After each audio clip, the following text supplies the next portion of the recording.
आज हम सब महाराणा प्रताप की जयंती मनाने के लिए इकट्ठे होते हैं। हर वर्ष ये जयंतियां मनाई जाती है, हर वर्ष रैलियां निकाली जाती है। क्या औचित्य है इन रैलियों का? क्या सीखा है हमने इन 70 सालों में?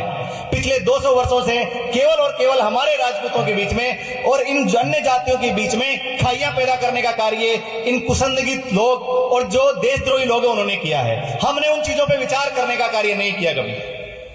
हम केवल यहां जयंतियां मना के रैली निकालते हैं और रात को बैठते हैं, सुबह खाना खाते हैं और उस जयंती के दूसरे दिन भूल जाते हैं। क्या इसीलिए हमने महाराणा प्रताप की जयंती मनाने का प्रयास किया? आज 482वीं जयंती मना रहे हैं, उसके बावजूद भी हम ये कहते हैं कि राजपूत समाज संगठित नहीं है। इससे बड़ी हमारे लिए शर्म की बात कुछ नहीं हो सकती है। कौन कहता है राजपूत समाज संगठित नहीं है? आप बैठे हैं, हम बैठे हैं, इतने सारे लोग बैठे हैं, ये संगठित नहीं है तो है क्या? ये किसका परिणाम है कि हम संगठित नहीं है? ये संगठन ही तो है। केवल पीड़ा एक इतनी है कि हम मूल तत्व से विकृत हो गए हैं। जिस क्षत्रिय धर्म के बारे में हमें सोचना चाहिए, जिस छात्र धर्म की प्रेरणा लेके हमारे पूर्वजों ने पूरे हिंदुस्तान में झंडे गाड़े, उस छात्र धर्म को हम भूल चुके हैं। अन्य धर्मों को हमने अपना धर्म अपना लिया, हमने अपने धर्म को त्याग दिया। इस कारण आज यहां है। जिस प्रकार एक मटका हमारे घर में रखा जाता है, उसका कार्य होता है कि वो पानी को ठंडा करे, और अगर वो पानी का ठंडा नहीं करेगा तो हम उस मटके को उठाकर बाहर फेंक देंगे। यह मटका अपनी उपयोगिता खो देता है तो भी हम उसे बाहर फेंकते हैं। उसी प्रकार क्षत्रिय जाति ने अपने छात्र धर्म और अपने क्षत्रिय परिपाटी को त्यागने के कारण, उसी के कारण आज हमारी ये दशा है कि आज हम यहां बैठे हैं। हमारा राज चला गया, हमारे गढ़ चले गए, हमारे किले चले गए। बिना एक इतिहास में पहला ऐसा युद्ध हुआ 1947 में, जब बिना किसी लड़ाई के हमने अपने राजपाट इन सरकारों के सामने दे दिए। उसके बावजूद भी हमें नकारा गया। क्यों? क्योंकि हमने क्षत्रिय परिपाटी को समझा नहीं।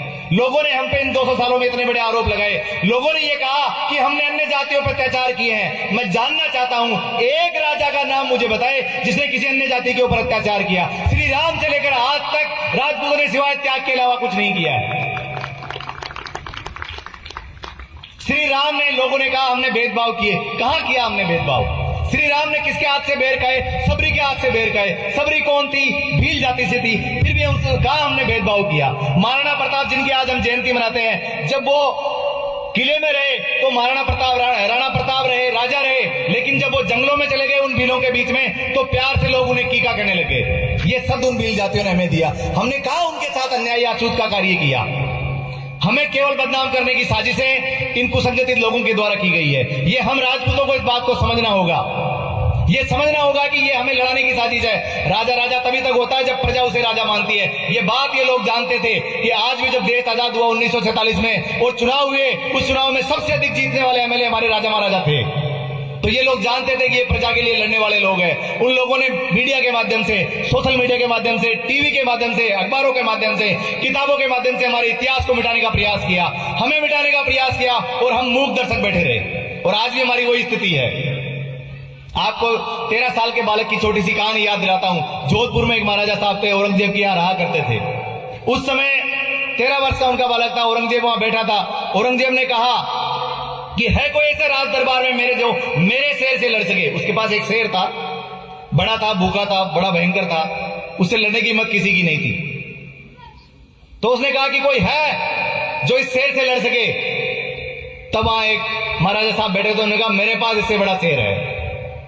तो बोले आपके शेर को और मेरे शेर को लड़ा दिया जाए? तो महाराजा साहब ने कहा हाँ लड़ा दिया जाए। बोले आपका शेर अगर हार गया तो आपका सर कलम कर दूंगा। महाराजा साहब ने कहा बेशक मेरा सर कलम कर देना। कल सुबह 10 बजे राज दरबार में युद्ध होगा आपके और मेरे शेर के बीच में।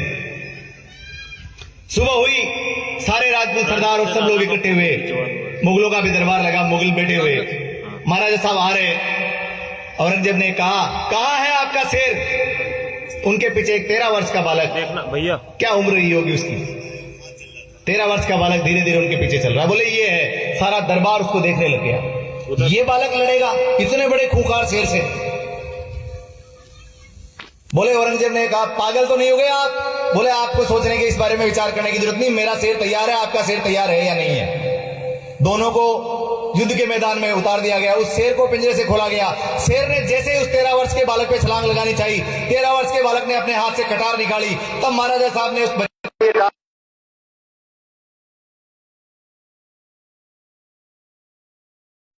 कटार फेंक दी, और जैसे ही नहीं उस बालक पे उस शेर ने छलांग लगाई, शेर के दोनों जबड़े फाड़े और शेर को 2 टुकड़ों में फेंक के दोनों जगह फेंक दिया। ऐसे हमारे पूर्वज थे। ऐसे हमारे लोग थे,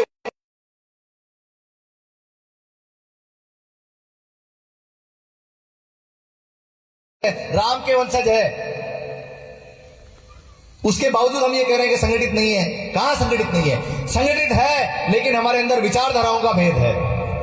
उन विचारों को त्यागना पड़ेगा। जो विचार विजातीय है, जो हमारी जाति के नहीं है, उन्हें हमें त्यागना पड़ेगा। तब जाके राष्ट्र और हमारा धर्म आगे बढ़ेगा। आपस में एक दूसरे की टांग खींचना बंद करना पड़ेगा। आरोप प्रत्यारोप लगाना बंद करना पड़ेगा। और यह समझाना पड़ेगा सब लोगों को कि हम राजा थे, राजा है और राजा रहेंगे। हमने उन जातियों के साथ कभी अत्याचार नहीं किया, उन लोगों के साथ अत्याचार नहीं किया।